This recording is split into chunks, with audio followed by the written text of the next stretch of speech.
en cette période de Saint-Valentin et où bon nombre d'échanges ont lieu via les réseaux sociaux. Certaines personnes continuent à parier sur l'humain et sur l'échange direct. Aujourd'hui, je vous amène à la rencontre de Dalila Lorette, chef d'entreprise et directrice d'une agence matrimoniale, Bonheur Union.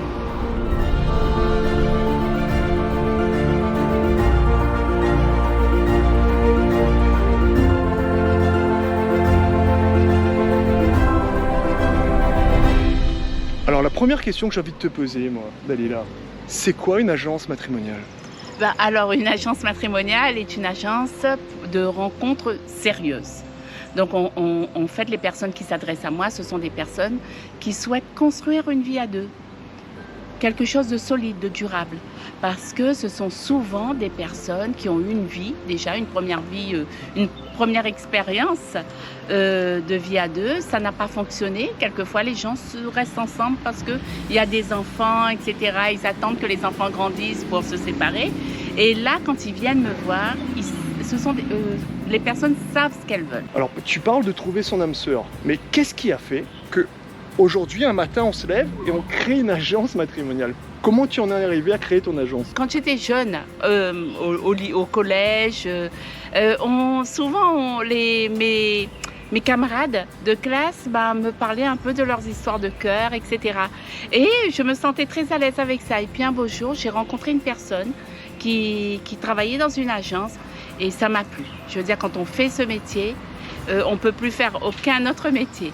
Parce que c'est un très beau métier. Donc en fait, si je t'ai bien compris, c'est une rencontre, c'est presque l'amour qui t'a poussé toi-même à ouvrir ton agence matrimoniale? Voilà, c'est l'amour et puis le bonheur. J'aime le bonheur, j'aime voir les gens heureux. Moi-même, j'aime être heureuse, qui n'aime pas être heureux. Oui, c'est ça. C'est que en fait, moi, j'ai rencontré mon mari, j'avais 15 ans et demi, j'étais au collège.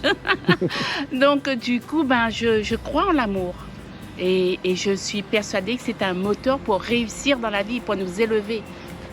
Alors aujourd'hui, où tout le monde passe par les applications de rencontre, par les réseaux sociaux, est-ce que les gens qui viennent chez toi sont déjà passés par ce type d'application?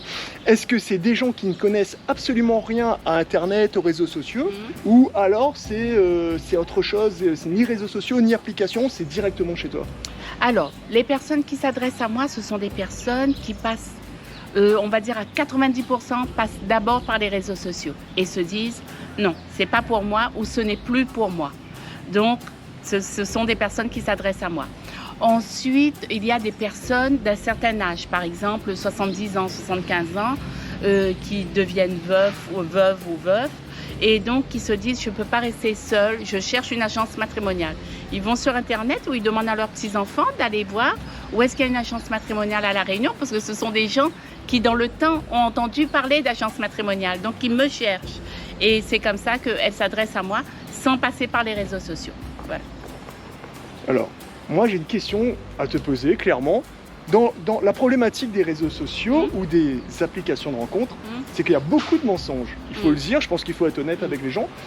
Des faux profils, des gens qui ne sont pas les mêmes personnes, des gens qui ont 20 ans de moins, 20 kilos de moins, des gens qui ne sont pas uniques, qui ne sont pas vrais, qui ne sont pas authentiques. Oui. Comment toi, tu peux garantir que les gens qui vont faire appel à ton agence, à tes services, ne soient pas confrontés justement à ce type de mensonges, de petits mensonges, mais de mensonges quand même via les applications?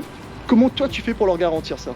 Alors, en fait, quand quelqu'un vient me voir, et quand il s'agit de personnes qui sont passées par les sites de rencontres, eh bien, on me dit, on me parle de ça, en effet. Moi, je pose toujours des questions bien ciblées, des questions qui me permettent de déterminer si la personne est prête ou pas pour une rencontre sérieuse. Donc, déjà, je ne veux pas que la personne vienne pour combler un vide. Je veux qu'elle vienne parce qu'elle a cette réelle envie d'avancer à deux, avoir un projet de vie, avancer et faire des voyages, aimer, donc démarrer sur des bases saines. Et du coup, quand je pose des questions, par exemple, si la personne me dit « Ah non, mais moi je veux d'abord voir une photo », non, on ne choisit pas son âme sœur uniquement sur une photo. Il faut rencontrer la personne. Donc, je vois un petit peu par rapport à sa demande si il y a du solide ou pas. Voilà. Donc toi, c'est la rencontre avec les gens, c'est le fait que tu vois d'abord les gens, que tu sauras comment matcher telle personne avec telle personne, c'est ça? Complètement. Avec mes 36 années d'expérience, mes 35 années d'expérience, et tout de suite, je sens. Il y a un côté où il y a un feeling, quoi. Hein, je le sens, ça. Voilà.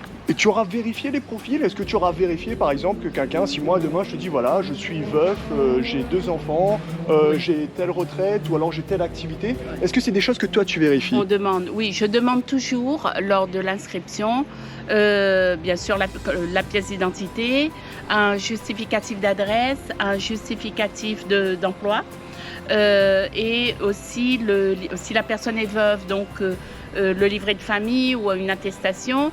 Et puis pour le divorce, s'il y a des gens qui sont en instance de divorce, parce que ça arrive, hein, où le divorce est un peu long, enfin la procédure, mais la personne a envie de construire sa vie, quoi. Elle ne peut pas attendre une procédure, parce que, voilà.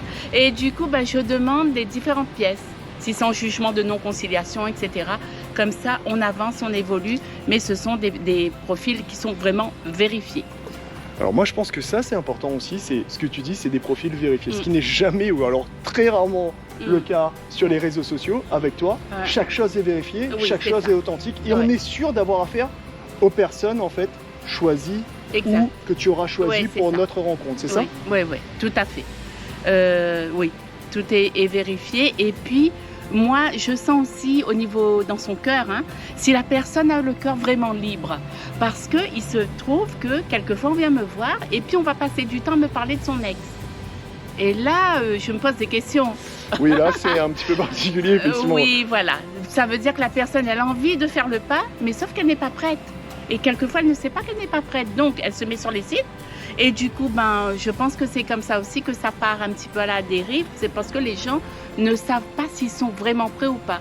Moi, je le dis. Je dis toujours, hein, écoutez, vous n'êtes pas prête. Moi, je vous conseille d'aller voir un professionnel qui va vous aider à faire ce lâcher-prise par rapport à votre relation. Et ensuite, vous revenez me voir. Comme ça, on démarre sur des bases saines et solides. Ah oui, donc en fait, c'est pas parce que moi je décide de venir te voir, c'est si toi tu estimes que moi je suis prêt, que tu vas prendre les personnes, que tu vas mettre en relation telle personne avec telle personne. Voilà. Ah oui, ça c'est très important, parce que c'est pas le cas des applications en fait. Oui, parce que en fait, sinon la personne ne trouvera jamais et elle va se dire, ben zut alors, mais pourquoi je ne trouve pas? Je suis pas bien, je mérite pas l'amour, etc. Elle se pose plein de questions.